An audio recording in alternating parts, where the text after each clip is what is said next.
Now, overthinking might seem harmless, but it creates a lot of unnecessary stress and even prevents you from moving forward. We have all had those nights where we are lying in bed, replaying every little mistake or worrying about what might happen tomorrow. If this sounds familiar, then you are not alone. And today, I'm going to walk you through 10 powerful ways to help you stop overthinking once and for all. The first step to overcoming overthinking is awareness.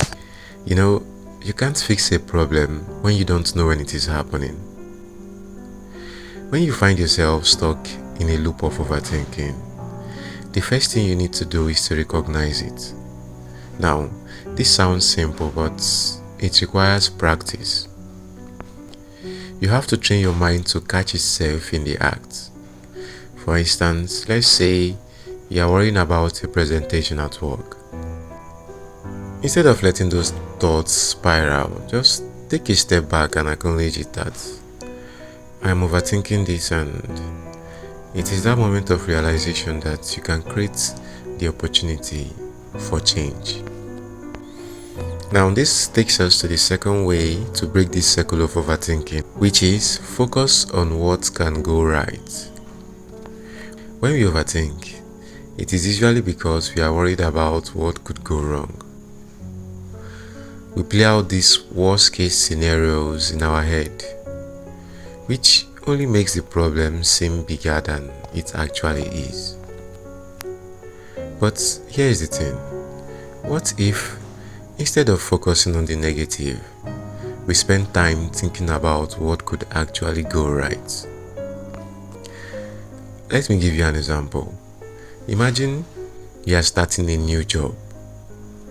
It is normal to feel nervous, but instead of worrying about all the things that could go wrong, like messing up in a meeting or not fitting in with your new colleagues, what if we focused on what could go right? What if you thought about how exciting it would be to learn new skills, meet new people, and grow professionally? Now, this shift in mindset can change the entire narrative of your thoughts. And this takes us to number 3, which is distract yourself into happiness.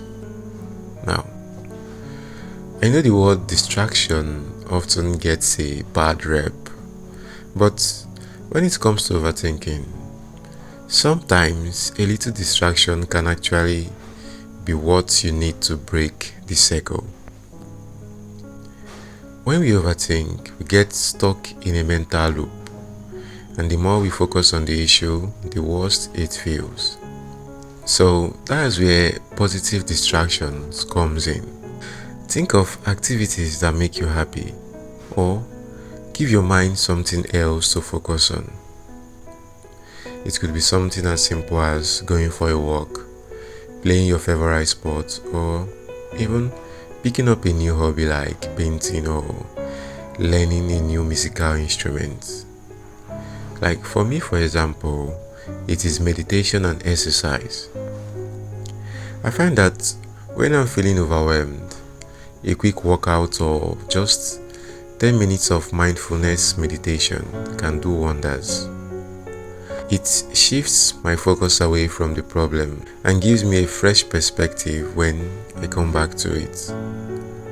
It doesn't have to be anything complex, just something that pulls you away from the spiral of overthinking.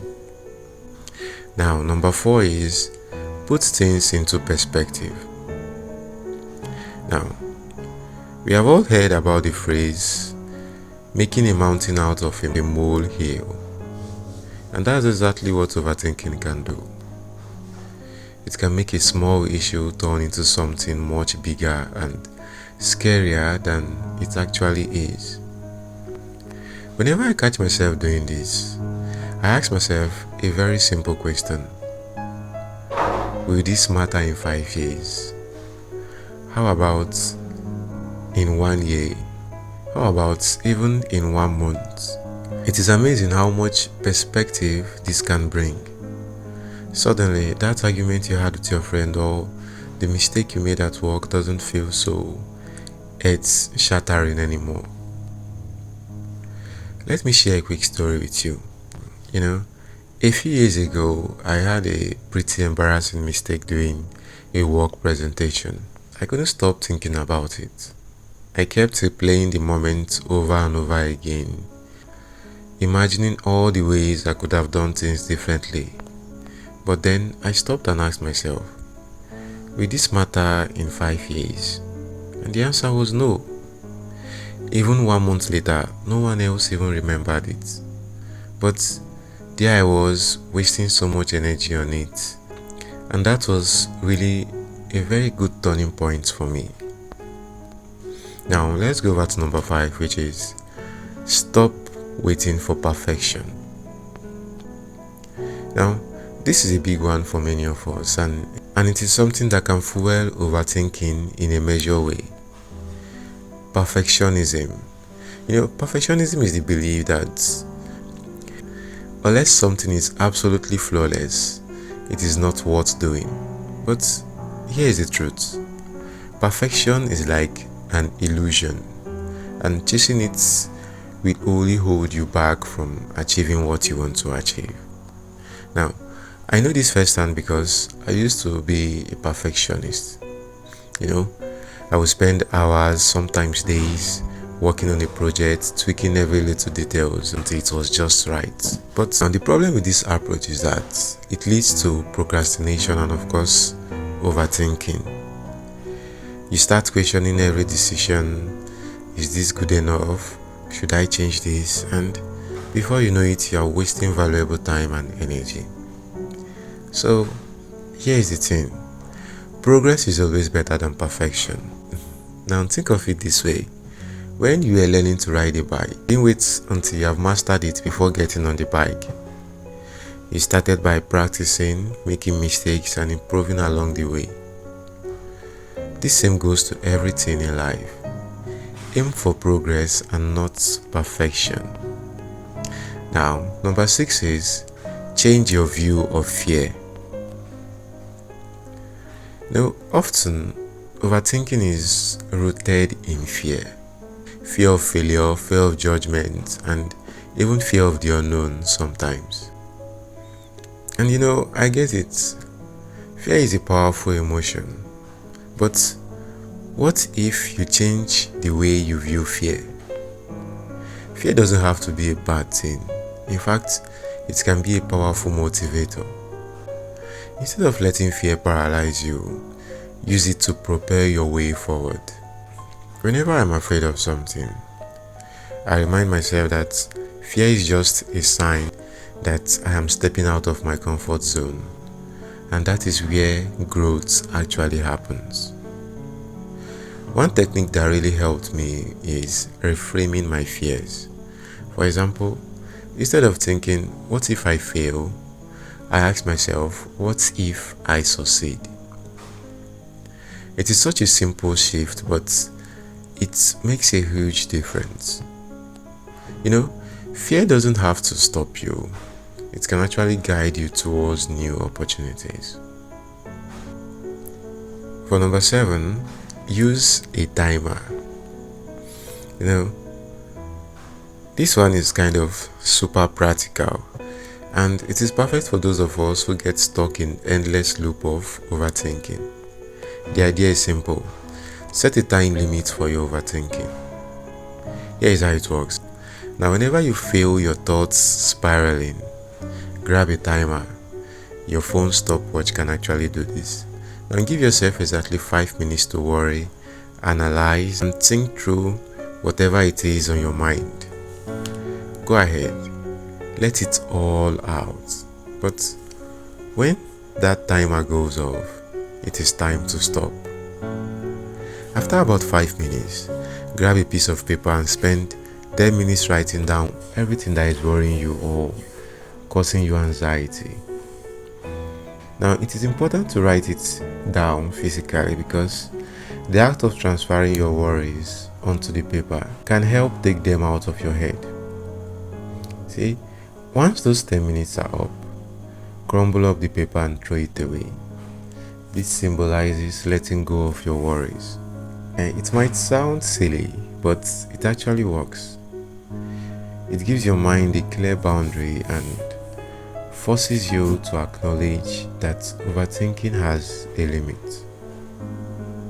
Now, let's go to number 8, which is realize you can't predict the future. We all try to do this at some point, and we overanalyze every possible scenario, hoping that somehow we can predict what's going to happen next. But the truth is, none of us can predict the future. Spending all your time worrying about what might happen is actually robbing yourself of the present moment. Think about it. How often have you spent hours worrying about something, only for it to never happen? I can think of countless times when I have stressed myself out over situations that ended up completely different from the way I have imagined. So, one of the best advice I've ever received was to focus on the present moment because that is all you truly have control over. So, instead of worrying about the future, ask yourself, what can I do now that will bring me peace and joy? No? Maybe it is something small like going for a walk or calling a friend. Whatever it is, redirect your energy to the present rather than trying to predict the unpredictable, which is the future. We're actually nearing the end, and the point number 9 is all about accepting your best. Now, this is something a lot of us struggle with, especially when overthinking kicks in. We start to doubt whether we have done enough, whether we are good enough, or whether we are capable of handling what life throws our way. But here is the thing. You have to learn to accept that your best effort is good enough. Once you have put in the work, once you have given it your all, you need to let go of the rest. Now, overthinking often stems from the feeling that we are not enough. Whether it is not smart enough, not hardworking enough, or not talented enough. But when you have done everything you can, continuing to overthink won't change the outcome. I once had a project that I poured my heart and soul into, and when I finally submitted it, I immediately started doubting myself. Was it good enough? I thought. What if they don't like it? But then I stopped myself. I had done my best, and that's all that I could control. The rest wasn't up to me. And guess what? It turned out to be great. So remember, once you have given something your best shot, trust that it is enough and let go of the things you can't control. So finally, let's talk about gratitude. It might sound like a small thing, but gratitude has a powerful effect on overthinking. You might ask why. So I'll tell you, because you have a regretful thought and a grateful thought at the same time. Gratitude helps shift your focus from what you are lacking in life to what's actually abundant in your life. One thing I've incorporated into my daily routine is to make a gratitude list every morning and every evening. It doesn't have to be anything big. It can be as simple as being thankful for a good cup of coffee or a friendly conversation with a friend. You see, when you are stuck in a cycle of overthinking, try shifting your focus to what you are grateful for. It helps bring you back to the present moment and reminds you of the good things in your life. Over time, this practice can help retrain your brain to focus more on the positive and less on the worry. So there you have it, 10 powerful ways to stop your overthinking. It is something we have all experienced, but with this strategy, you can take back control of your thoughts and start living more in the moment. Remember, overthinking is just a habit, and like any habit, it can change with practice.